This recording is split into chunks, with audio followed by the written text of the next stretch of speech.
கர்த்தருக்கு சோத்திரம். இன்றைய வேத வசனம் ரோமர் 4:21. தேவன் வாக்குத்தத்தம் பண்ணினதை நிறைவேற்ற வல்லவராயிருக்கிறார் என்று முழு நிச்சயமாய் நம்பி தேவனை மகிமைப்படுத்தி விசுவாசத்தில் வல்லவனானான். ஆமென். ரோமர் 4:21.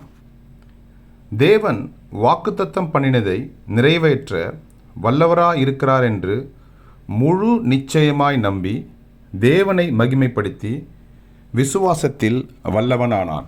ஆமென். ரோமர் 4:21. கர்த்தர் உங்களை ஆசீர்வதிப்பாராக, உங்களோடு கூட இருப்பாராக. ஆமென்.